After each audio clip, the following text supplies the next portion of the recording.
Magandang araw sa inyong lahat, mga giliw naming tagapakinig.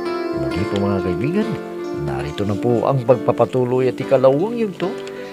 Nagliyang kasaysayan na ipinadala ni Orlan dito sa ating dulang. Love and Memories.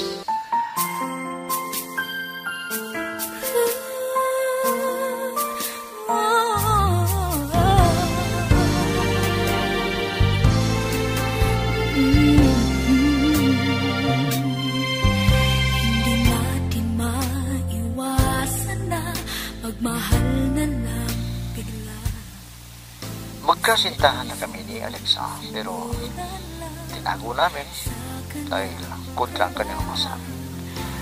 At alam ni Alexa na kahit anong gawin namin ay tututo lang kanyang ama. Minsan ay pinunta na ko ni Alexa sa bahay. Nalaman niya na may relasyon na kami. Sinabihan na po ni inay na kalimutan ko na si Alexa.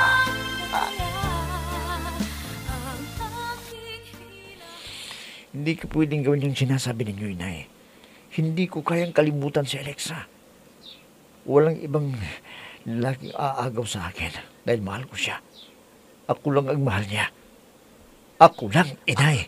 Orlan, alam mo, hindi kayo bagay na dalawa. May kaya sila. Samantalang ako, kasambahin nila. Inay, may kasunduan na kaming dalawa. Alam kong tapat siya sa akin. At tutuparin yung pangako niya. Nagmamahalan kami sa isa't isa. Kahit ano pang sabihin ni Don Leroy, hindi niya kami kayang paghiwalayan. Pero anak, pag nalaman ni Don Leroy ang relasyon yung dalawa nung anak niya, sigurado, hahadangan kayo. Hindi, inay. Hindi niya pwedeng hadangan ang pagmamahalan naming dalawa ni Alexa. Hindi! Orlan, anak, nakikiusap ako sa iyo. Pakinggan mo naman ang sinasabi ko. Baka pag-isipan ka ng masama ni Don Leroy, mapapahamak ka lang. Kahit anong gawin niya sa akin, inay, hindi ako makapapahig na puputulin namin ang relasyon naming dalawa ni Alexa. Hindi. Dahil kamatayan lamang ang pwedeng makapagpalayo sa aming dalawa ni Alexa. Naintindihan niyo, inay, hindi si Don Leroy. Orlan!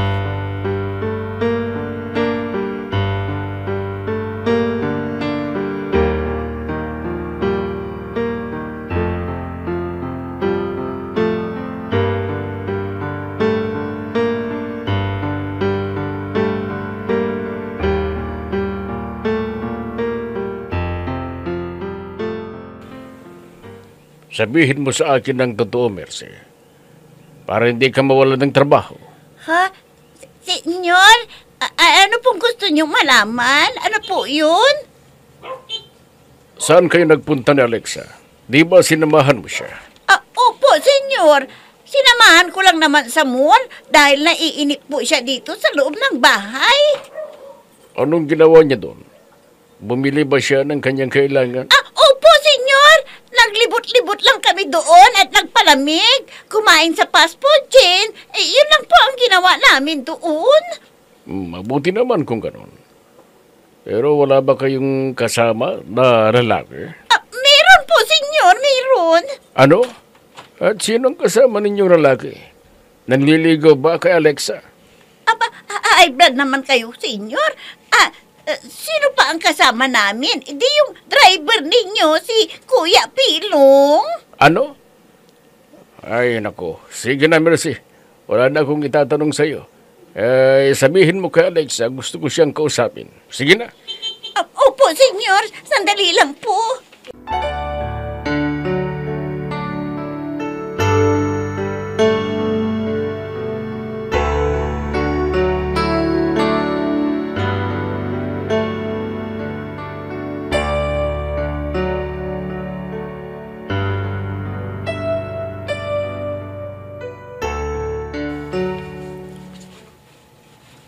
Oh, bakit Mercy?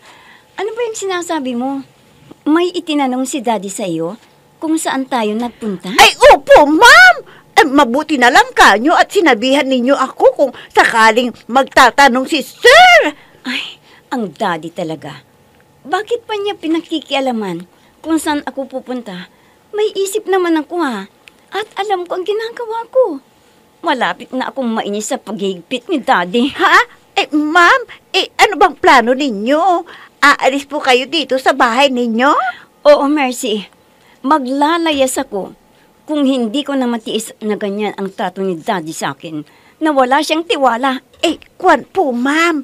Lumabas na kayo dito sa kwarto ninyo at naghihintay si senyor doon sa pagkainan. Sabay na raw kayong kumain. Wala akong ganang kumain pagkasabay ko ang Daddy. Sigurado na sermon ang gagawin niya.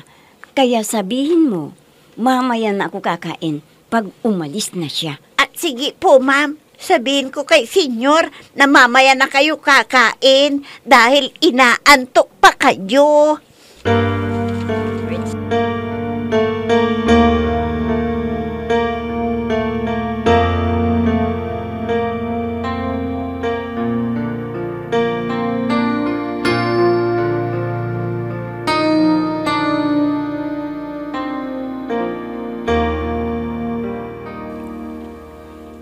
Ikaw, Alexa, matigas ang ulo mo.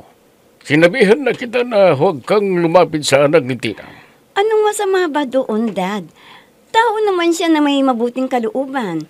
At siya ay kaibigan ko at pinapayuhan niya ako. Anong malay ko?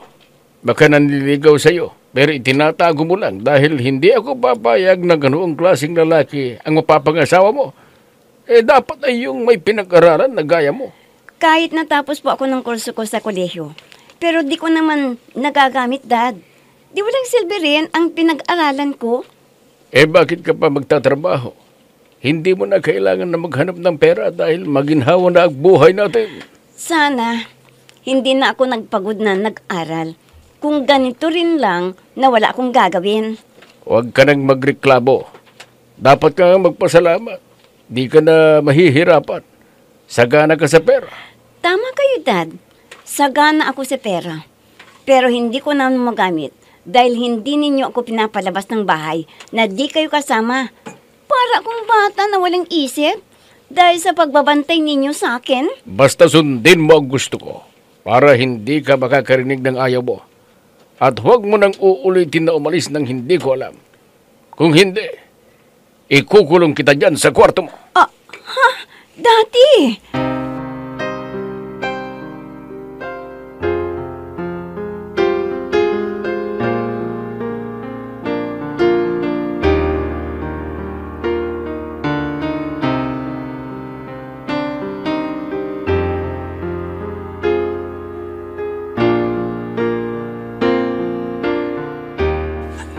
Orlan, ano ba yung pinipindot-pindot mo dyan? Kain ko lang nakita yan ah. Ano ba yan ha? Siyempre, binili ko na eh. Cellphone po ito. Ha? Para matawag-tawagan ko si Alexa. Binigyan ko ng pambili. Para kahit pa paano, matawagan ko siya, magkausap kami. Kung kailan kami magkikita. Ay, naku anak. Yan palang dahilan kung bakit niligawan mo si Alexa. Para magkaroon ka ng pera. At kung anong gusto mong bilhin, pinipirahan mo siya. Hindi, Nay. Kusang loob na binigyan niya sa akin to eh. Para matulungan niya ako sa mga pangailangan ko. Ay, nako. Yan na nga ba yung sinasabi ko sa'yo noon? Alam ko na ang gusto mong mangyari. Kung anong gusto mo ay makukuha mo. Pero anak ha, binabalaan kita. Mag-ingat ka sa daddy niya. Baka pati ako madamay. Mawalan ako ng trabaho. Hindi niya malalaman ni Nay. Nag-iingat kaming dalawa eh. Kaya biningan ko ng cellphone. Lagi may load. Para matawagan ko siya. Ay naku, Orlan. Matigas din ang ulo mo. Hindi ka nakikinig sa bilin ko sa iyo. Sige, ikaw ang bahala. Pag nabisto ni Don Leroy ang relasyon ninyong dalawa ni Alexa. Huwag kayong mag-alala na. Relax lang kayo. Wala akong mangyayari. Dahil nag-iingat kaming dalawa ni Alexa.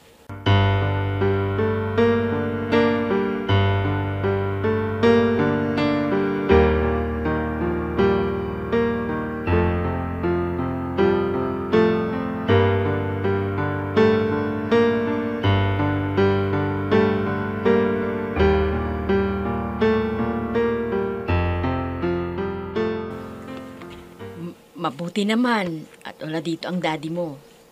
Baka pati ako ay tanungin niya. Pasensya ka na kay Daddy. Alam mo naman na wala akong magawa sa kanya, kundi sumunod sa gusto niya. Pero pag hindi ko naman matiis, ewan ko lang, baka iwanan ko siya. Ano? Saan ka naman pupunta? Wala ka namang trabaho. Kaya kung gusto mong mag-abroad para maiwasan ang daddy mo. Oo nga no. Mabuti at nasabi mo yan sa akin. Mas maigi na lumayo ako kesa magka-problema pa. Baka masiraan pa ako ng ulo dahil hindi na ako nakakalabas ng bahay. Ano? Kaya pala hindi na kayo nakakagala dahil hindi ka pinapayagan ng daddy mo. Di na tayo nakakapamasyal para maglibang sana. Oo nga eh. Kaya ganun na lang ang gawin ko. Yun na ang tanging paraan para makaiwas ako kay Daddy. Baka maghanap pa siya ng magiging asawa ko na hindi ko naman mahal. Huh? Kahit para sa iyong kaligayahan, siya pa rin ang pipili ng lalaking makakasama mo habang buhay? Kaya ganun na lang ang gawin mo. Mag-abroad ka na lang. Salamat sa payo mo, friend. Ikaw talagang maasahan na kaibigan sa aking kagipitan. Hayaan mo, tutulungan din kita balang araw.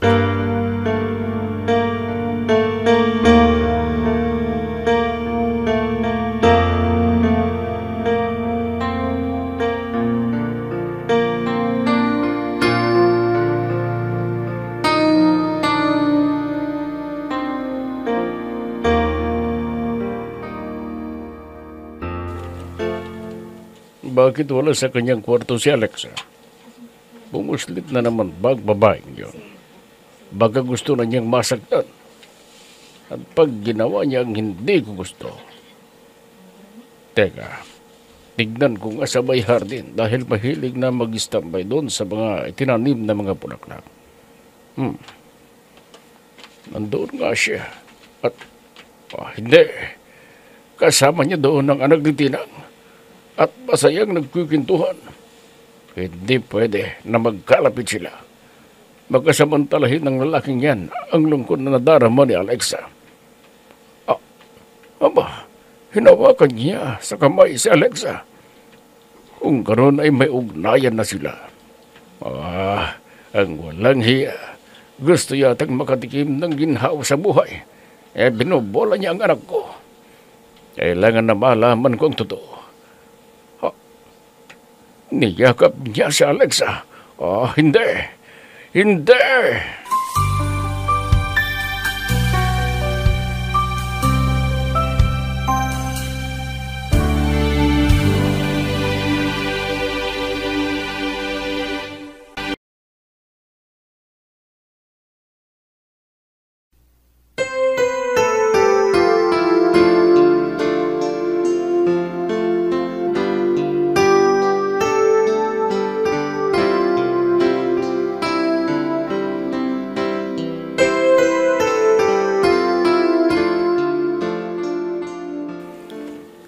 Sabihin mo sa akin ang totoo, Alexa. May relasyon ba kayo ng anak ni Tinang? Hindi ka na pumili ng bagay sa iyo. Ano ang mapapala mo sa taong yun? Mahal ko si Orlan, Daddy. Sana maunawaan niyo kami. Hindi ka mabubuhay ng pag-ibig lamang. Kaya mag-isip kang mabuti para hindi mo pagsisihan ang gagawin mong pagkampi sa hampas lupa na hut-hutan ka lang. Nagkakamali kayo, Daddy. Ni minsan, hindi po siya humingi na sa akin ng pera. Oo, hindi ba ngayon? Paano kung nagkatuluyan na kayo? Sigurado na hindi siya maghahanap ng trabaho niya, kundi happy-happy lang ang gagawin niya. Huwag naman kayong manghusga ng kapwa niyo, Daddy. Dahil hindi niyo alam kung ano ang plano niya sa buhay. Pero alam ko na may pangarap siya, Daddy, para umasenso sa buhay niya. Naku, Iha, maniwala ka sa akin. Yung ganoong klaseng tao ay walang pag-asa sa buhay. Kaya putulin mo na ang relasyon ninyo.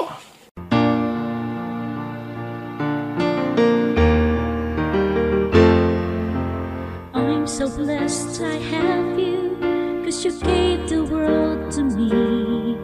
You're my inspiration, the perfect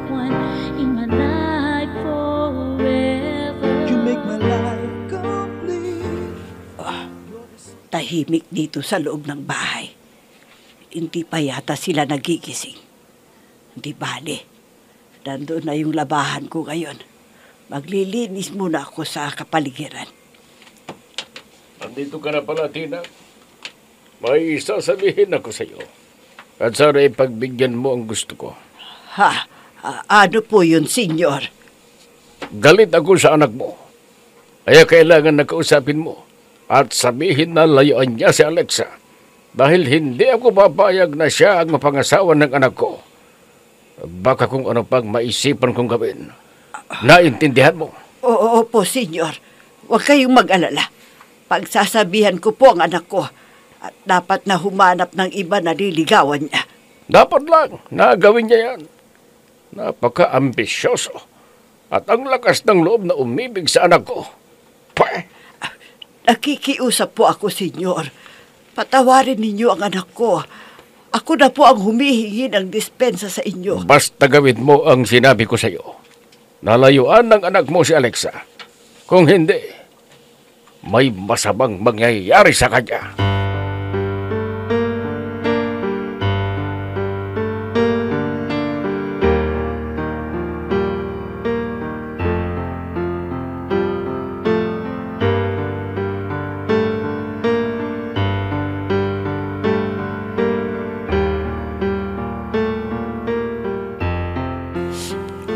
Bakit ganun si Daddy?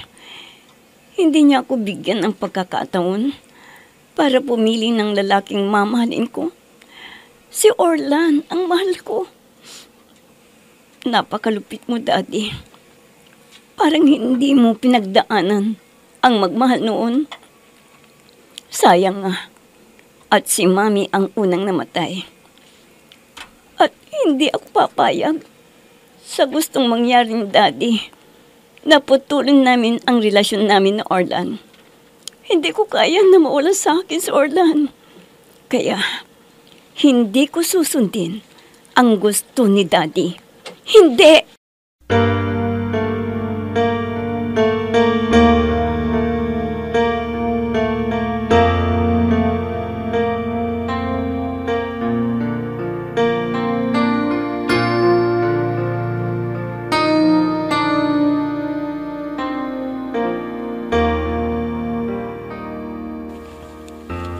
Pilong, mula ngayon ay bantayan mo si Alexa. Lahat ng kilos niya ay sabihin mo sa akin. Pag nakita mo na nakabihis, sabihin mo agad sa akin. Opo, senyor. Susundin ko po ang bilin ninyo. Hindi ako papayag na mahulog sa kamay ng isang mapagsamantalag lalaki at walang pinag-aralan, walang hiya, ambisyoso, at gustong makinabang sa ginhawa sa buhay ni Alexa. Hindi lang kasalanan. Baka pinatay ko na siya. Senyor, kumalma po kayo. Baka kung ano pang mangyari sa inyo dahil high blood kayo. Hindi bali at pinagsabihan na ninyo si Aling Tinang. Siguro naman, naintindihan niya ang gusto ninyong mangyari. Sana nga, makinig sa akin ang ina niya. At hindi naguluhin si Alexa. Sana nga. Elsa, si Orlan. Elsa. Yan, Elsa. Oh, Elsa. Elsa Murong.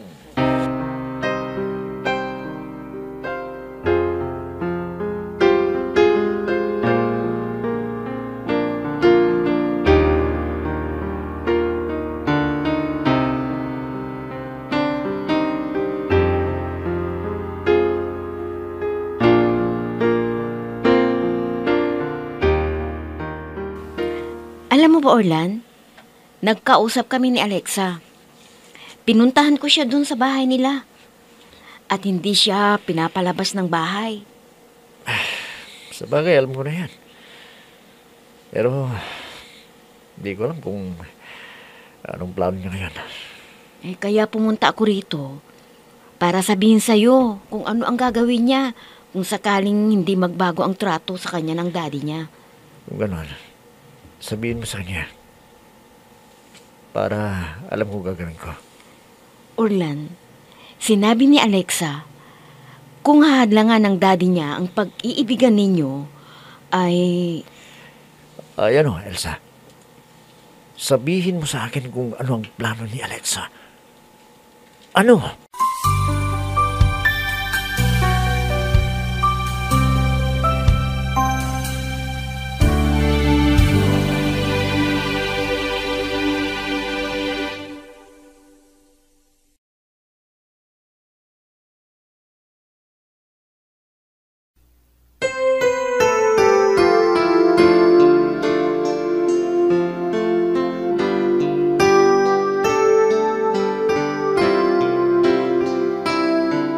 Ano kaya ang plano ni Alexa?